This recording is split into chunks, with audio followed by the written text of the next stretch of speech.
बिस्मिल्लाहिर्रहमानिर्रहीम, अस्सलाम वालेकुम। आप देख रहे हैं प्रोग्राम न्यूज़ फीड। मैं हूं मुर्तज़ा डार। प्रोग्राम में आज बात करेंगे मुल्क की सियासी सूरत हाल के हवाले से। ये जानने की कोशिश करेंगे कि मामलात किस जानिब बढ़ते दिखाई दे रहे हैं।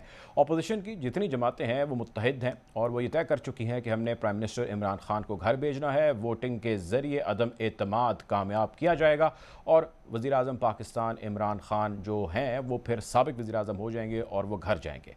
जबकि दूसरी जानिब वज़ीर आज़म इमरान खान का ये कहना है कि अपोजिशन का ये आखिरी पैंतरा है जो उन्होंने चला है और ये बहुत जल्द उनको नाकाम होता दिखाई देगा। इस हवाले से बाज़ गश्त बहुत सारे सियासी हलकों समेत मुख्तलिफ सोशल मीडिया पर भी जारी है। मुख्तलिफ अखबारात में इस हवाले से ओपिनियन लिखे जा रहे हैं जिसमें यह कहा जा रहा है कि शायद वज़ीर आज़म को घर भेजना इतना आसान नहीं है। अपोजिशन के पास रिक्वायर्ड नंबर्स नहीं है। 150 से लेके 160 के करीब नंबर अपोजिशन के पास बताए जा रहे हैं, जबकि अपोजिशन ये कहती है कि हम वज़ीर आज़म को लीड से जो है वो वोटिंग करके जो है वो घर भेजेंगे। बहरहाल ये सारा मामला है क्या और इस सब असना में पंजाब की जो सियासत है वो क्या रुख इख्तियार कर रही है। वज़ारत आला का मनसब क्या उस्मान बुज़दार साहब के पास रहेगा या ये किसी और के पास जा रहा है। पाकिस्तान मुस्लिम लीग नून का इस हवाले से क्या कहना है, पीपल्स पार्टी का क्या कहना है, इसमें भी बात करेंगे। और दूसरी जानिब MQM और पीपल्स पार्टी के मिलकर काम करने के हवाले से भी आज पेशरफ्त हुई है, वो क्या है उसके बारे में भी बात करेंगे। प्रोग्राम में मुझे ज्वाइन कर रहे हैं सदीकुल फारूक साहब, पाकिस्तान मुस्लिम लीग के सीनियर रहनुमा हैं। सलमान मुजाहिद बलोच साहब ज्वाइन कर रहे हैं, MQM के रहनुमा हैं। बहुत शुक्रिया आप दोनों मेहमानों का प्रोग्राम में वक्त देने के लिए। गुफ्तगू का आगाज़ मैं आपसे करूँगा सदीकुल फारूक साहब। सदीकुल फारूक साहब, इतनी डेवलपमेंट्स हो रही हैं कि कुछ समझ नहीं आती कि क्या हो रहा है। आप हमें मुख्तसर अल्फाज में बताइए कि आप डटे हुए हैं हुकूमत को घर भेजने के लिए, वज़ीर आज़म को घर भेजने के लिए। किस तरह घर भेजेंगे? उनकी तो बॉडी लैंग्वेज और उनकी तकारीर और उसके बाद होने वाली उसकी डिटेलिंग वो ये कहती है कि वो तो कहीं जाने वाले नहीं है, शिकस्त आप लोगों को होगी। How would you respond to it sir? बिस्मिल्लाहिर्रहमानिर्रहीम। मुर्तज़ा डार साहब, ये मामला सीधा सीधा आइन का है कि पार्लियामेंट के अरकान, बिलखुसूस कौमी असम्बली के अरकान की सादा अक्सरियत ने यह फैसला करना है कि इमरान खान साहब वज़ीर आज़म रहेंगे या नहीं रहेंगे। अब इस चीज़ को जिस तरह से इमरान खान साहब और उनकी पार्टी के लोग उलझाने की कोशिश कर रहे हैं कि जी 10 लाख में से गुजर के अब उनके कियानी साहब जो हैं वो जो जिन पर दवाइयों का स्कैंडल का इल्ज़ाम भी है और बहुत कुछ है, और उसके बाद उनकी हुकूमत के तर्जुमान और वज़ीर इत्तलात चौधरी फवाद साहब कहते हैं कि जो वोट डालने जाएगा वो 10 लाख में से गुजर कर जाएगा और जब वोट डालेगा तो 10 लाख में से गुजर के वापस जाएगा। मतलब कि बच्चू किधर जाओगे तुसी? यानी ये धमकी दे रहे हैं, आइन की खिलाफ वर्जी कर रहे हैं। तो आइन की खिलाफ वर्जी करके लोगों को, अरकान पार्लियामेंट को, जिन्हें अवाम ने वोट दे के भेज दिया कि अब वजीर आजम भी आपने मुंतखब करना है, उन्होंने किया, और अब उसका अगर नो कॉन्फिडेंस, अदम एतमाद करना है तो आपने करना है। तो ये जो धमकी दे रहे हैं लोगों को, अरकान पार्लियामेंट को ब्लैकमेल करने की, ये आइन की संगीन खिलाफ वर्जी है। और कानून और आइन के बाज माहिरीन का ये भी ख्याल है कि ये आर्टिकल 6 के जुमरे में आता है। अच्छा, मैं ये समझता हूं कि इस अरसे में दरमियान में शायद 1-2 दिन में यही बयानात लेके, यही क्लिप्स लेके कोई सुप्रीम कोर्ट चला जाएगा और कहेगा कि जी ये इनकी कोशिश जो है वो आइन की खिलाफ वर्जी करना है और थ्रेटन करना है। और इनके स्पीकर साहब भी कह रहे हैं कि जी अदम एतमाद जो है वो गैर मुल्की ताकतों के ईमा पर आती है, वो भी जानिबदार हो गए हैं। वो तो कह रहे हैं सर हमारी पॉलिटिकल स्टेटमेंट है, पॉलिटिकल स्टेटमेंट है कि सुप्रीम कोर्ट से फैसला भी ले लिया जाए, हो सकता है। वो तो सर कह रहे हैं ना पॉलिटिकल स्टेटमेंट है, 10 लाख के दरमियान में से तो नहीं एक्चुअली आपको गुजरना होगा। इस तरह से पॉलिटिकल स्टेटमेंट्स नहीं दी जाती।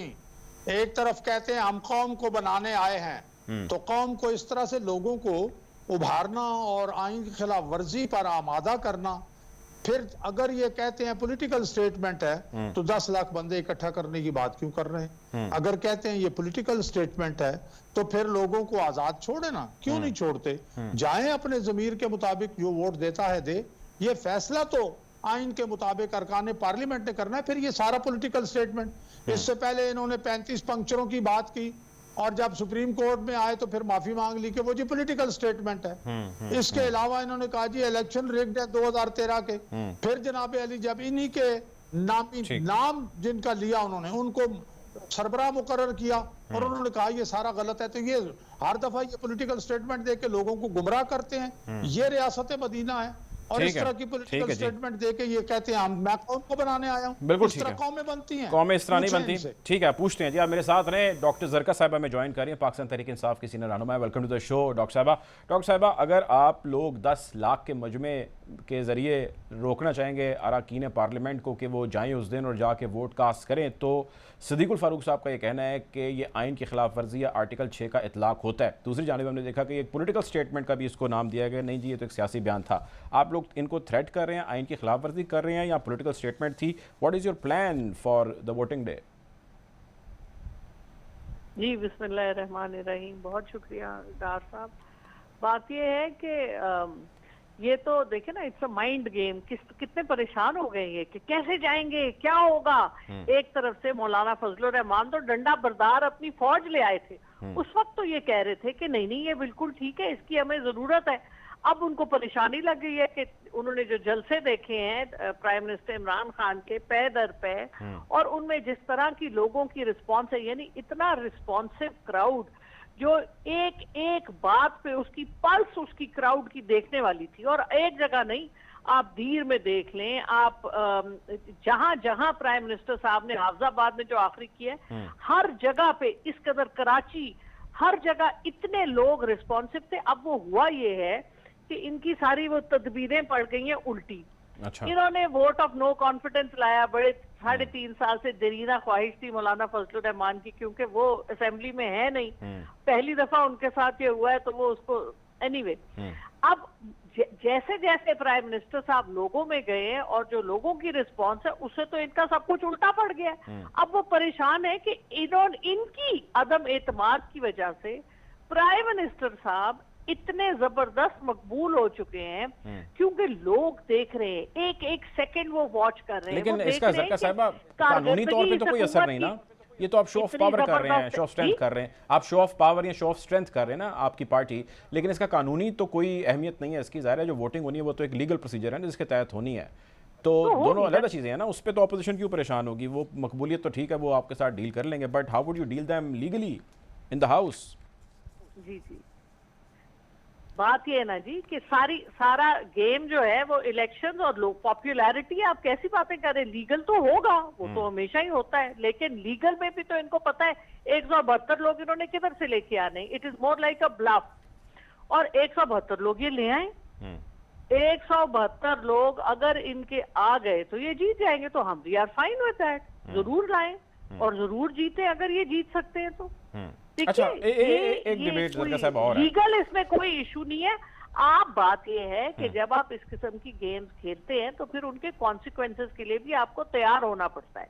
तो अब पार्टी, हमारी पार्टी और प्राइम मिनिस्टर साहब भी उसी गेम को खेल रहे हैं जिसको इन्होंने शुरू किया था। तो अब मंतकी अंजाम तक जाने का इनमें दम होना चाहिए और इनमें इतने गट्स और इतनी नर्व्स होनी चाहिए कि ये वक्त को आगे तक लेके जाए। परेशान ना हो, इनके हाथ पांव फूल गए हैं, इनको समझ नहीं आती करें क्या। मौलाना फजलुर रहमान साहब ने तो जहां देखा, जिस दिन अदम एतमाद पास किया, डाले कागजात, उसके अगले दिन उन्होंने कहा कि कोई पता नहीं क्या होता है, उन्होंने कहा डंडा बरदार फौज ले आओ। मतलब ये कोई तरीका है आपका? आप लोग कहते हैं हम 30 साल से सियासत कर रहे हैं और आप जाके पार्लियामेंट में अदम एतमाद डाल रहे हैं और अगले दिन आप 70 लोग अपनी MNAs हॉस्टल और ये अपने पार्लियामेंट लॉजेस में। आप मेरे साथ हैं इसमें ना कुछ कहना चाह रहे हैं सिद्दीकुल फारूक साहब? मैं सलमान साहब पे जाता हूं, लेकिन वो कुछ कहना चाह रहे हैं इसलिए मैं उनको ओपिनियन लेना चाहता हूं। अपनी बारी में सब बोले, लेकिन ये कोई इनका सियासी शऊर है? ये कोई बिहेवियर है? ये कोई एक आप सोचें कि कोई नादान आदमी इस किस्म की हरकत करता है जिसको पता है कि अब हारना ही हारना है, तो चलो डंडे लेके इनके ऊपर पड़ जाओ और कोई ऑप्शन नहीं है। ठीक है, आपका पॉइंट आ गया जरका साहब। मेरे साथ हैं सिद्दीक साहब से, इस पे जो है वो हम रिबटल ले लेते हैं। सिद्दीक साहब, आपने गुफ्तगू सारी सुनी जो जरका साहिबा ने फरमाई। साथ मैं एक एड ऑन चीज़ कर दूं, जो आज फवाद चौधरी साहब की भी स्टेटमेंट है कि आप वापस ले लें ये मोशन। किस चीज़ की लड़ाई है? बैठ के बातचीत कर लेते हैं, आपको लेना ही पड़ जाएगा। कुछ लोग ये भी कह रहे हैं कोई ऐसी पॉसिबिलिटी है अगर कोई सेटलमेंट हो जाती है तो व्हाट्स बैड? सदीक साहब। देखिए, पहली बात तो ये है, जरका बहनों जैसी हैं माशाल्लाह, जी। स्किन स्पेशलिस्ट हैं, अच्छी डॉक्टर हैं। अच्छा, मैं पहले ये अर्ज करूंगा, ये पॉपुलैरिटी का दावा करने वाले पीटीआई के हमारे बहने भाई, ये सारे ज़िमनी इलेक्शन तो आप हार गए हैं सिवाय एक के। कैंटोनमेंट बोर्ड के इलेक्शन आप हार गए, खैबर पख्तूनख्वा में आप ज़िमनी इलेक्शन हार गए, कौन सी पॉपुलैरिटी है? लेकिन आप पॉपुलर हैं इसके बावजूद। दूसरी बात यह है कि मौलाना फजलुर रहमान साहब ने, इन्होंने कहा जी 15 बंदों की हमने इजाजत दी थी, वो 50 या 60 जो भी चले गए, ना डंडा ना असलहा। इनको उनके मलेशिया के कपड़ों पे एतराज था। 60 बंदों से इस्लामाबाद को कोई यरगमाल बना सकता है? पहले तो ये बात बताइए, ऐसा तो नहीं होता ना। अच्छा, तो उसके बाद आप बात कर रहे हैं कि वो जी पॉपुलैरिटी, क्यों जनाब पेट्रोल 40 रुपए लीटर कर दिया इमरान खान साहब ने, चीनी को 40-50 रुपए किलो कर दिया है, आटा को 20-30 रुपए किलो कर दिया है, लोगों को घर बैठे रोजगार मिलने शुरू हो गए हैं, वो सबको, सारे बेरोजगार रोजगार वाले हो गए हैं, 50 लाख घर आपने दे दिए हैं कि आप पॉपुलर हो गए हैं, ऐसे ही पॉपुलैरिटी। तो ये ऐसी बातें ना करें जो हकीकत से ताल्लुक ना रखें। ठीक है। अभी आपका जो मैं एक सवाल ये था कि वापस ले लें, फवाद चौधरी साहब कह रहे हैं जी, कि वो जी वापस ले लें तो हम बैठ के बात करते हैं। फवाद चौधरी साहब कुछ 4 पार्टियां बदल चुके हैं और मैं उन्हें लोटा नहीं कहता।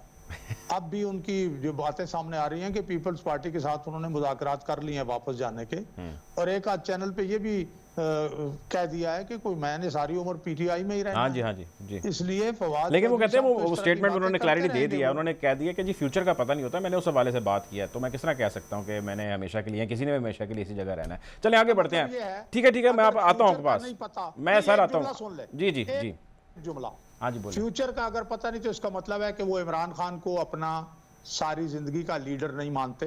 वक्त पा रहे हैं। ठीक है। अगर इमरान खान लीडर नहीं है तो चले जाएंगे। चलें ठीक है। अच्छा, अब मैं सर सलमान मुजाहिद बलोच साहब के पास जाना चाहता हूँ। सलमान साहब, हुकूमत और अपोजिशन दोनों की हमेशा ही आप जानते हैं कि नोक झोंक जारी रहती है। इस सब असना में इत्तेहादियों का जो रोल है ना, वो सबसे अहम है। आप मुझे ये बताइए, आप अपोजिशन के साथ हैं, आप हुकूमत के साथ हैं, वफाक की बात कर रहा हूँ, आप क्या करना चाह रहे हैं? कुछ लोगों को क्लैरिटी ऑफ थॉट दें, लोगों को समझ ही नहीं आ रही कि इत्तेहादियों का क्या रोल है। बिस्मिल्लाहिर्रहमानिर्रहीम। डॉक्टर साहब, आपको और मौजूद मेहमान को सामीन को अस्सलाम वालेकुम। मैं डायरेक्टली आपके क्वेश्चन पे आ जाता हूँ कि आप किसके साथ हैं। As of now till today, अभी जब तक मैं बात कर रहा हूँ, हम पीटीआई कोalition गवर्नमेंट का हिस्सा हैं और इमरान खान साहब के पार्टनर हैं इन federal cabinet and federal government. तो मेक इट क्लियर। जहाँ तक बात है कि क्लियर थॉट दें, देखें, एमक्यूएम पाकिस्तान एक आज़ाद डेमोक्रेटिक पार्टी है, सियासी जमात है, और किसी भी आइन और कानून में ये नहीं लिखा कि अगर आप हुकूमत में हिस्सेदार हैं तो आप किसी पॉलिटिकल पार्टी से नहीं मिल सकते। सियासी तौर पे हालात बदलते रहते हैं, और वो एक जुमला है इंग्लिश का कि politics is an art of possibilities. तो ना ही कोई दरवाजा बंद होता है, ना ही कोई सियासत घर पे आखिर होता है। कल का दुश्मन आज का दोस्त, आज का दोस्त कल का दुश्मन, ये भी चलता रहता है। लेकिन अभी जो पूरे सिनारियो बना हुआ है,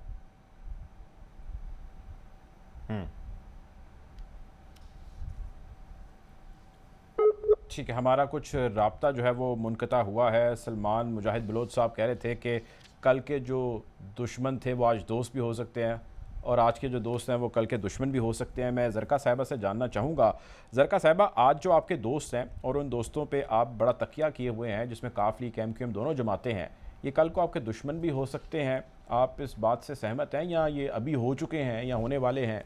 how would you respond about your allies, ma'am?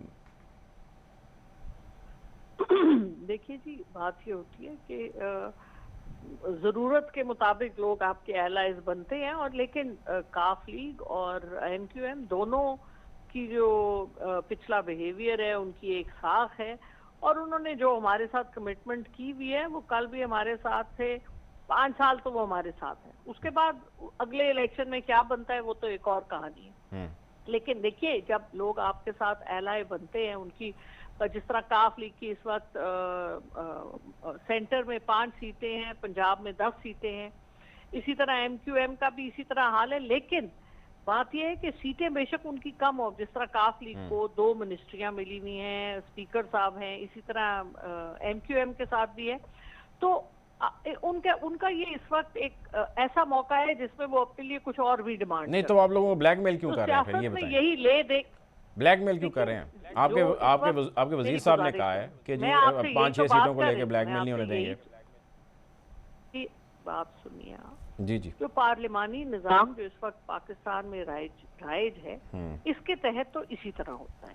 अच्छा, इसमें आप उसको ब्लैकमेल के, अब जिस तरह आप देखिए कि बलूचिस्तान में किस तरह से पैसों का अभी वो जो जिस तरह से हुकूमत बदली है, जिस तरह से सेनेट की, मैं खुद सेनेट में हूँ, पंजाब में नहीं होता, बलूचिस्तान में होता है। तो ये सब वो हकीकतें हैं हमारी सियासत की, जिनको अगर हम जिनके बारे में बात ना करें तो ये हमारा दोगलापन है, हमारी हिपोक्रेसी है, लेकिन हकीकत तो है। तो ये जो हकीकतें अगर आप इनको चेंज करना चाहते हैं तो उसके लिए फिर आपको कुछ आगे के कुछ बड़े फैसले करने पड़ेंगे, वो एक बड़ी बेसिक चेंजेस आपको करने पड़ेंगे। मगर अभी इस वक्त जो हमारी सियासत है उसकी यही हकीकत है, इसी तरह काम चलता है, इसी तरह ले दे की सियासत होती है। और अच्छा, एक आप देखिए जिस तरह से, जी जी, एक सवाल वो ये है कि जिस तरह अभी सदीक फारूक साहब भी फरमा रहे थे कि जहाँ पे आप भी कह रही हैं कि हमारी सियासत की हकीकतें हैं, उन्हीं हकीकतों में एक हकीकत डिलीवरेंस परफॉर्मेंस भी है। अपोजिशन इसलिए बरसरे पेकार है आपके खिलाफ कि आपने या प्राइम मिनिस्टर साहब ने परफॉर्म नहीं किया। महंगाई आपके सामने है, तमाम तर मुल्क की जो हालात हैं उनका कहना यह है कि इसके ज़िम्मेदार आप हैं, जो भी हैं। तो आपको लगता नहीं है कि कहीं ना कहीं तो उसकी बात दुरुस्त है यार, अपोजिशन की ऐसी भी बात कि हमने 100/100 परफॉर्मेंस दे दी है और अगर नहीं दी है तो फिर उसको एक्सेप्ट कर लें?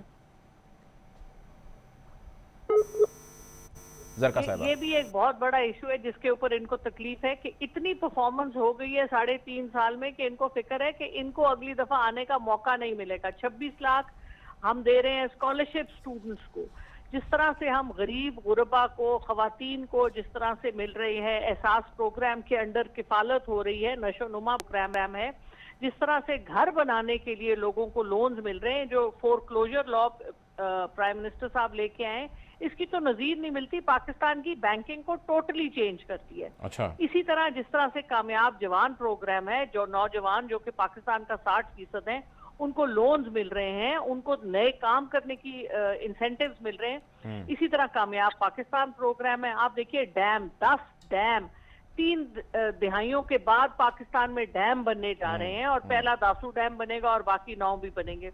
इसी तरह से आप देखेंगे जिस तरह सिंगल नेशनल करिकुलम आया है, जिस तरह से इस वक्त इंडस्ट्री को इंसेंटिव मिल रहा है। सेहत कार्ड का नहीं जिक्र किया आपने, मैंने कहा मैं इंडस्ट्री इतनी, आप बात करने दें, सेहत कार्ड बता रहा हूँ ना मैम, वो भी तो किया ना, क्या हेल्थ कार्ड? जी जी, हेल्थ कार्ड तो सबसे बड़ी जो कि बहुत ही पॉजिटिव चीज है।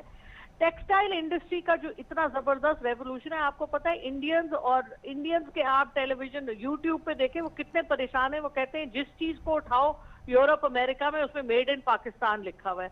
और ये अल्लाह ताला का करम हुआ कि कोविड में जब हमारे पास नहीं थे इतने कॉन्ट्रैक्ट्स, लेकिन क्योंकि बांग्लादेश और इंडिया में इतना बुरा कोविड हुआ कि वो लोग अपनी जो उन्होंने कॉन्ट्रैक्ट्स किए हुए थे वो उनको पूरा नहीं कर पाए, तो वो कॉन्ट्रैक्ट्स पाकिस्तान को मिल गए, क्योंकि पाकिस्तान में इतना कोविड था नहीं। हमारी कामयाब जो प्राइम मिनिस्टर साहब की जो कामयाब पूरा प्लान था कोविड के हवाले से, और जिस तरह से उसकी वजह से पाकिस्तान की एक्सपोर्ट्स आप देखिए 36 बिलियन पे जाके लग रही हैं, तो ये तो दिस इज अनप्रेसिडेंटेड। और आप देखिए कि एक्सपोर्ट्स को बढ़ाने के लिए जिस तरह से आईटी की इंडस्ट्री को सपोर्ट किया गया है, उनको जिस तरह की मराआत दी जा रही हैं, फिर इंडस्ट्री की डेवलपमेंट के लिए आप देखिए हेल्थ केयर में, हॉस्पिटल्स के लिए और फैक्ट्रीज के लिए और इंडस्ट्री के लिए दिए जा रहे हैं, इस तरह की तो इसकी तो नजीर नहीं मिलती। बिल्कुल सही बात है। ये वो सारी चीजें जिनकी वजह से ये परेशान है कि अब अगर प्राइम मिनिस्टर साहब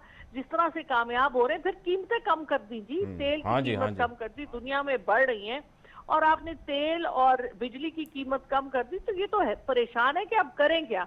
तो वो उनको यही खौफ नजर आ रहा है कि अगर ये निकल गए, इसी तरह चलते रहे, तो हमारा तो कोई स्कोप ही नहीं है, क्योंकि इन्होंने तो कभी अवाम के कोई स्कोप नहीं है। मैम मुझे एक ब्रेक की तरफ जाना है। सिद्दीकुल फारूक साहब, आप और आपकी जमात का कोई भी स्कोप नहीं है। इस स्कोप के हवाले से बात करूंगा, ब्रेक पे जाऊंगा, ब्रेक पे आऊंगा और आपसे पूछूंगा कि आप लोगों की परेशानी क्यों इतनी बढ़ रही है। मुझे वजह समझ आ गई है। ब्रेक के जाने बढ़ते हैं, take a break.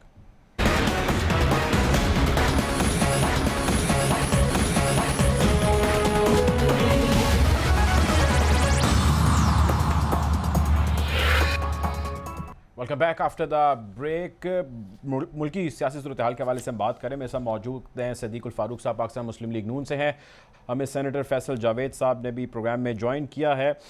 Sadiqul Farooq साहब, सर 2-3 चीज़ें हैं, बल्कि ज़्यादा चीज़ें हैं, ज़रा गौर से सुनिएगा। 26 लाख स्कॉलरशिप्स, घर, लोन, सेहत कार्ड, कामयाब जवान programme, 10 dams, single national curriculum, exports बढ़ गई और कोविड का प्लान। ये भी सिर्फ वो चीज़ें मैंने आपको गिनाई है जो ज़रका साहिबा को याद आई हैं। इन सब के बाद आपका स्कोप नहीं रहा, ये कहना था उनका। आप कैसे रिस्पॉन्ड करेंगे इस चीज़ के हवाले से सदीकुल फारूक साहब? तभी अगर आ गए हैं, पहली बात तो ये है कि जरका साहिबा और फैसल जावेद साहब दोनों को मेरा चैलेंज है कि आज की तारीख तक, आज तारीख 14 है,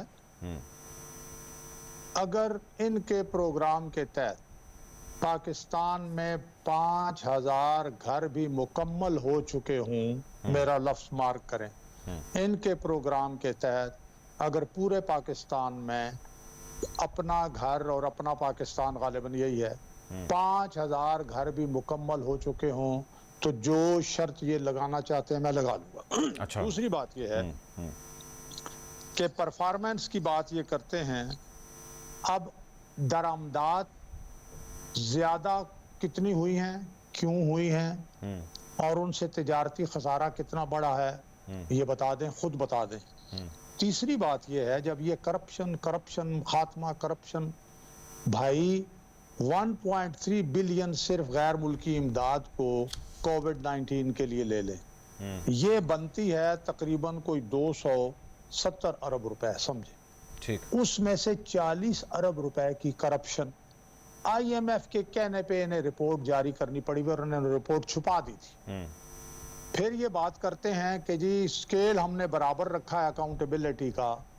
इमरान खान साहब ने तरमीम करके नैब के कवानीन में प्राइम मिनिस्टर को निकाल दिया, काबीना को निकाल दिया, वज़राए आला को निकाल दिया, सूबाई काबीनाओं को निकाल दिया, ब्यूरोक्रेसी को निकाल दिया।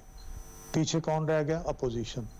इसका मतलब ये है कि इन्हें डर है कि इन्होंने करप्शन की हुई है, इमरान खान समेत, तो ये पकड़े जाएंगे। नैब, इन्होंने नैब से अपने आप को बाहर निकाल लिया, तो कहां इवन हैंडेड अकाउंटेबिलिटी होगी? दो। तीसरी, परफॉर्मेंस की बात आप कर रहे हैं और डैम की बात कर रहे हैं। इन KPK में आपको तकरीबन 8.25 साल हो गए हैं। आपने 350 डैम बनाने की बात की थी। 350 तो छोड़ें, 35 छोड़ें, 5 डैम बता दें जो इन्होंने वहां बनाए हों, मुकम्मल किए हों। अच्छा, फिर उस पे आ जाइए कि अब इस वक्त डॉलर कहाँ है? 180 रुपए का तकरीबन। इन्फ्लेशन तकरीबन 15 से ऊपर चली गई है। बिजली और गैस और जनाब ये जो इनके निर्ख हैं वो कहाँ पहुंच गए हैं? बेरोजगारी कितनी हो गई है, आप वो सामने रखें। और इसके साथ साथ मैं अर्ज करता हूँ, कर्जे जो इन्हें 30,000 अरब रुपए विरसे में मिले थे 72 सालों में, 71 सालों में, ठीक, अब इनके 3.5 जवाब लेते हैं 4 साल में वो, ठीक है, जवाब लेते हैं। 55,000 अरब हो गए ना, मैं अर्ज करता हूँ। जी जी। 3.5 साल में 25,000 अरब हो गए और 70 सालों में 30,000 अरब। ठीक है, ये ठीक है, कहते हैं हमने कर्जे अदा। ठीक है सर, टाइम कम है, जरा शार्प रखेंगे गुफ्तगू को, टाइम थोड़ा सा कम है। फैसल साहब welcome to the show. Faisal साहब वेलकम टू द शो। आपने सुना जो फरमा रहे हैं सदीकुल फारूक साहब, और इससे पहले भी गुफ्तगू मुमकिन आप थोड़ी सुन पाए होंगे। मुझे ये बताइए कि आपके वज़ीर-ए-आज़म को, बल्कि हमारे भी वज़ीर-ए-आज़म हैं, उनको घर भेजने के लिए, इनके भी वज़ीर-ए-आज़म हैं, उनको घर भेजने के लिए यही मुतहर्रिक हैं। आप इसको कैसे रोक पाएंगे जो मोशन मूव हुआ है? और कोई कहता है वोटिंग होगी, कोई कहता है नहीं होगी। How would you deal this all? पहली चीज तो यह हो सकता है कि अपोजिशन जो तहरीक अदम एतमाद वापस ले ले, क्योंकि उस सूरत पे फिर वोटिंग नहीं होगी। क्योंकि वापस इसलिए लेंगे कि उन्होंने जो नंबर पूरा करना था 172 का, वो नहीं कर पा रहे और उसमें उनको मसला आ रहा है। तो इसलिए एक सोच उनके अंदर ये है कि वो तहरीक अदम एतमाद वापस ही ले ले इस एम्बैरसमेंट से बचने के लिए। क्योंकि एम्बैरसमेंट उनको इसलिए होगी कि बहुत बुलंद बात उन्होंने दावे किए हुए हैं कि जी हमारे इतने वोट हैं, इतने वोट हैं, इतने वोट हैं। लेकिन अब जब ग्राउंड रियलिटी सामने आई और वोटिंग का वक्त करीब आ रहा है, तो वो उनके जो दावे थे वो गलत साबित हो रहे हैं। अच्छा। और अंदर से उनको ये रियलाइजेशन है, इसलिए लगता ये है कि वो इसको वापस ले लेंगे। तो इस लिहाज से शायद फिर वोटिंग ना हो, लेकिन अगर वो वापस नहीं भी लेते और वोटिंग हो जाती है तो उनको 154 से ज्यादा वोट जो हैं वो पढ़ना अच्छा। बहुत मुश्किल हुआ है। अच्छा चलें, 154 से ज़्यादा वोट उनको नहीं मिलेंगे। अब मुझे थोड़ा उसका रीज़न भी आप ज़रा समझा देना, क्योंकि हमारे बाकी साथी भी जानना चाहते हैं कि ये 154 वोट उनको नहीं मिलने, आपने उनके कोई बंदे अपनी तरफ कर लिए हैं, कोई तोड़ लिए हैं, आपके पास कोई ऐसी पेनिट्रेशन है इस मामले में, या उनके आपस में कोई मसला पड़ गया है? क्या वजह क्या है फैसल साहब 154 वोट ना पड़ने की? चलिए ये बताएं पहले। जी, एक तो ये है कि अपोजिशन में बहुत से ऐसे लोग हैं जो ये समझते हैं कि कोई चार्जशीट नहीं है वजीर आजम इमरान खान के खिलाफ, अच्छा, और इसलिए वो समझते ये है कि वो इससे अब्सटेन ही करें तो बेहतर है। दूसरे अल्फाज में ये कि वो वोटिंग में हिस्सा ही ना लें तो बेहतर है। और वो बहुत से ऐसे क्लीन नीट लोग हैं अपोजिशन के जो ये समझते हैं और इस पे काफी ज्यादा वो आमादा है। इसीलिए प्रॉब्लम आ रही है अपोजिशन के हलकों में कि 154 का क्रॉस फिगर उनसे नहीं हो रहा। और दूसरी चीज ये है कि जहाँ मैंने कहा कि कुछ लोग इनके लीडरशिप के सिर्फ अपनी करप्शन जो है उसको प्रोटेक्ट करने के लिए ये पूरी चीज इन्होंने की थी, और वो सबके सामने आश्कार हो चुकी है। और पब्लिक जो है वो इमरान खान साहब के साथ खड़ी है, और ये भी अपोजिशन को दिखाई दे रहा है कि स्ट्रीट पावर आज भी इमरान खान के साथ है। और ये बड़ा एक स्ट्रॉन्ग मैसेज भी गया, और इसीलिए बहुत से लोग जो है अपोजिशन की सियासत से, अपोजिशन के अंदर रहने वाले लोग उनकी सियासत से मुतनफ़िर सदीकुल फारूक नजर साहब, आते ठीक है, फैसल साहब आप मेरे साथ रहे। सदीकुल फारूक साहब, जरका साहब ने तकरीबन यही बात की, फैसल साहब भी तकरीबन यही बात कर रहे हैं कि जो स्ट्रीट पावर अभी गुज़िश्ता 2-4 दिनों के अंदर उन्होंने दिखा दिया, उसके बाद आपकी यहाँ अपोजिशन का जो है वो तोते जो है वो उड़ चुके हैं। दोनों का एक ही मौक़िफ़ है सर, कुछ तो मान लें कि यार उन्होंने बंदे निकाल लिए सर। सदीकुल जवाब फारूक देता साहब हूँ। जी प्लीज। क्या आम इलेक्शन होने जा रहे हैं? फर्ज करें इनका झूठ जो है वो भी सच है, फर्ज करें ठीक, कि जी स्ट्रीट पावर सारी इनके साथ हो गई है, तो क्या ये आम इंतखाबात होने जा रहे हैं अभी कल? ये तो वोट ऑफ कॉन्फिडेंस का मामला, नो कॉन्फिडेंस का मामला है जो कौमी असम्बली में है। अगर इनकी फैसल जावेद साहब की बात सच्ची, मैंने पहले भी जवाब दे चुका हूं, तो ये इमरान खान साहब कभी इसके दर कभी उसके दर, कभी दर बदर क्यों हो रहे हैं? सवाल ये सवाल करना बनता है बैठे कि अपोजिशन के पास तो है ही। सर। ये सवाल बड़ा अच्छा है, प्लीज़ मुझे इजाज़त दें कि मैं ये सवाल करना चाहता हूँ।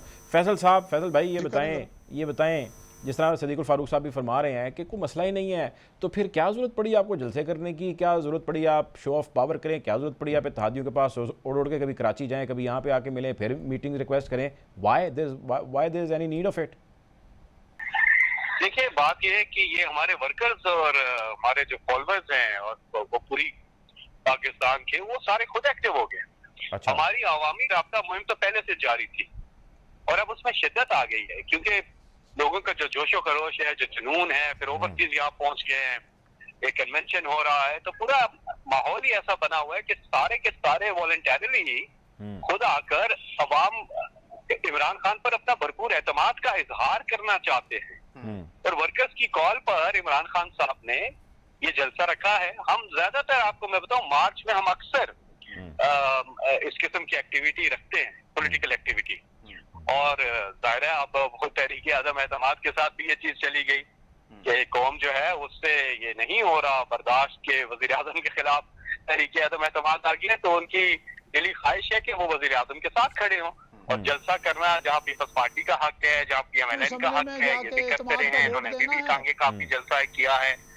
उसी तरह हमारा हक भी है कि हम भी जलसे करें। हम in the end of the day हम एक पॉलिटिकल पार्टी है। फैसल साहब मुझे एक आखिरी चीज़ आप बताएं, मुझे ये बताएं, टाइम की कुछ कमी है, शार्प रखिएगा अपना जवाब। मुझे ये बताएं, आप बड़े अरसे से PTI के साथ हैं, PTI ने वो परफॉर्मेंस दिखाई है, वो उसने रिजल्ट्स दिए जो उसने कहे थे, आप ज़ाती तौर पे सेटिस्फाइड हैं वैसे बीइंग अ पॉलिटिकल वर्कर? बिल्कुल, जो हम मुल्क छोड़ के गए थे, पीपल्स पार्टी और नून लीग दोनों, जो 10 साल में इन्होंने किया था, वो वाला पाकिस्तान और आज के पाकिस्तान में बहुत बड़ा फर्क है। और जिस तरह इकॉनमी पाकिस्तान को मिली थी, इमरान खान साहब को मिली थी 2018 में, आज अगर आप देखें, मैं नहीं कहता, इंटरनेशनल सारे मालियाती इदारे, जरीदे कहते हैं, इकोनॉमिस्ट कहता है, ब्लूमबर्ग कहता है, वर्ल्ड बैंक कहता है, वर्ल्ड इकोनॉमिक फोरम कहता है, हमारे पास कार्ड है, हेल्थ कार्ड है, हमारे पास ग्रोथ रेट का कार्ड है, हमारे पास एक्सपोर्ट्स का कार्ड है, रेमिटेंसेस का कार्ड है, हमारे पास कंस्ट्रक्शन इंडस्ट्री के अंदर जो बूम आया वो कार्ड है, 10 डैम्स का कार्ड है, 10 डैम्स बन रहे हैं पाकिस्तान में। तो हर लिहाज से पाकिस्तान आज एक बदलता हुआ पाकिस्तान है। मैं समझता हूँ कि इसी ठीक, आखिरी सवाल, एक और जाते जाते सवाल आपसे, मैं आ रहा हूँ आपकी तरफ। सिद्दीकुल फारूक साहब, क्लोज आप पे करूंगा प्रोग्राम। मेजॉरिटी लेकर आएगी जी ठीक है। अब मुझे बताएं, वज़ीर आला पंजाब बदल रहे हैं कि नहीं बदल रहे? सिंपल आंसर दें। फिलहाल हमारा सारा फोकस जो है ना, इधर ये करप्ट जो तरीके अदम एतमाद लेकर के आए हुए हैं, इसका मुकाबला करना है, और इसके बाद फिर पंजाब के अंदर जो है देखा जाएगा। लेकिन मुझे नहीं लगता कि पंजाब के अंदर कोई ऐसा, क्योंकि इनकी यहाँ एतमाद फेल हो जाएगी, उसके बाद ये उठ नहीं सकेंगे 2028 तक। ठीक, बहुत शुक्रिया जी। फैसल साहब हमारे साथ मौजूद है। सिद्दीकुल फारूक साहब, सर आपसे येस और नो में आंसर चाहिए। मसला ये है कि टाइम की हमें कुछ थोड़ी सी कमी है।